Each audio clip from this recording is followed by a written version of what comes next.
This is Math 6, Lesson 2-6, Stem and Leaf Plots. A stem and leaf plot is a graph that uses the digits of each number to show the shape of the data. Each data value is broken into a stem and a leaf. So 58 would be broken into a stem of 5 and a leaf of 8. A stem and leaf plot uses the digits of the data values to display the shape of a data set. A stem and leaf plot separates the digits in each data value into a stem and a leaf. The stem is recorded only once, forming an interval. The leaf lists each data value as often as it appears in the data set. We will work through creating a stem and leaf plot together, and this will make a lot more sense once you see it. First of all, this is a stem and leaf plot. We're going to look at this stem and leaf plot, and we're going to interpret it. It's the wait times for haircuts. So if we were to look at this stem and leaf plot, there are several things that we can see in here. Okay.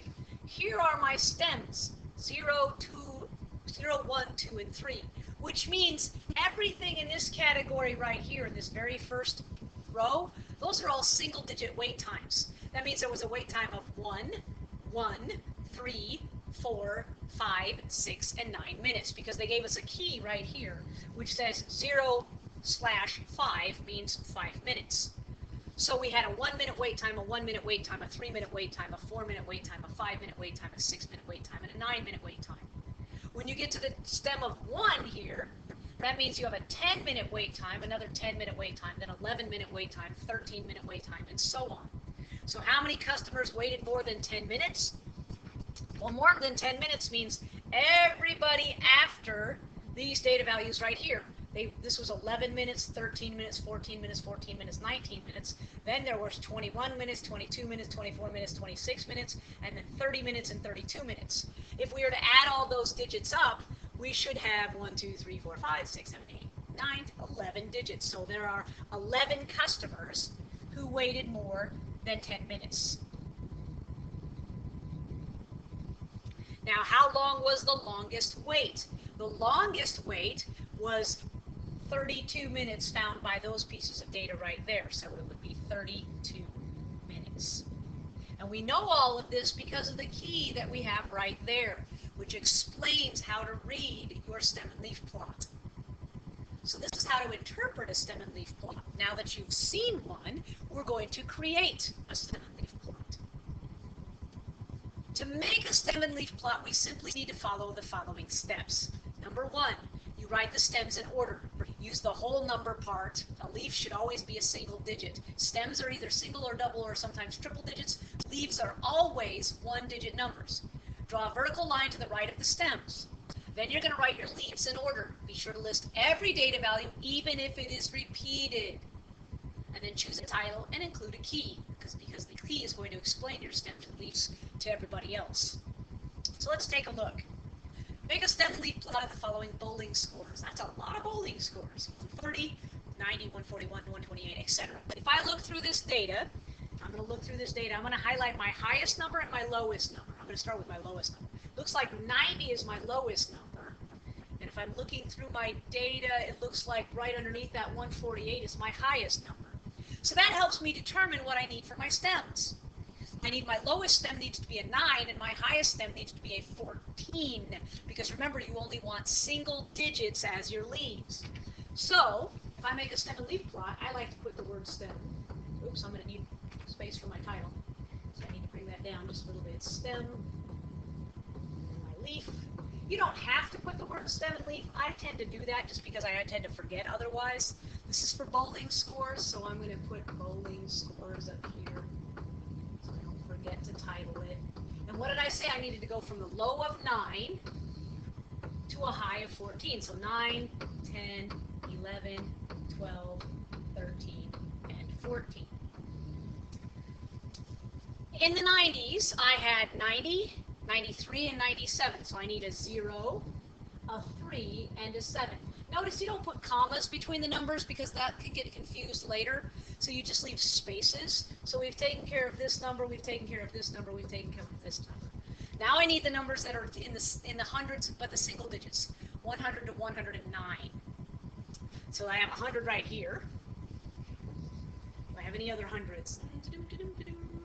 So I have 105, I have 108, and 108. So I need a 5, and an 8, and an 8. So I'm going to do 5, and then an 8, and then an 8. So I've done all those, so I'm going to check those off. 5, 108, 108. Now I need things in the teens, like 111, 112, 113. If I look at that, I need two ones. Let's go here. I don't have anything in that one, do I? It doesn't look like I have any numbers where we rolled 111, 112, 113, 114, 15, 16, 17, 18, or 19. Since that's the case, don't put a 0 there because that would indicate to somebody that you bowled 110. Just leave it blank. There are no numbers in the 110 zone. So now I'm going to go to the 120s. Here's 123, and then I have 124, and then 128. Those are the only numbers I have in the 120, so it would be 3, 4, and 8. So I'll put a 3, a 4, and an 8, because you should put these in order. It's really hard to deal with them if you don't. So 3, 4, and 8, so I've got those taken care of. Now I need the numbers in the 130s. Okay, I have more of these. I have 130, 133, another 133, and another 130. So 2 130s and 2 133s it looks like. So 2 130s and 2 133s. And then I need to look into the 140s.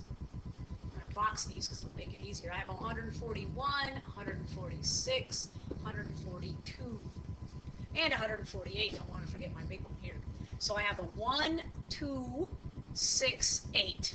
So 1, 2, 6, 8. I believe that's all the boxes. 1, 2, 3, 4. Now let's make sure we have all our data points. 3, 6, 9, 12, 15, 18. I should have 18 digits. So count these up real fast. 3, 4, 5, 6, 7, 8, 9, 10, 11, 12, 13, 14, 15, 16, 17, 18. I have all my data points. The last thing I need is I need a key. And you can put the key underneath it. You can put it to the right. I don't have enough space to put it to the right, so I'm going to put it underneath my lovely stem and leaf plot. So I'm going to put my key here. And my key is going to be 9/0 means 90. So somebody reading my stem and leaf plot would know what those things mean.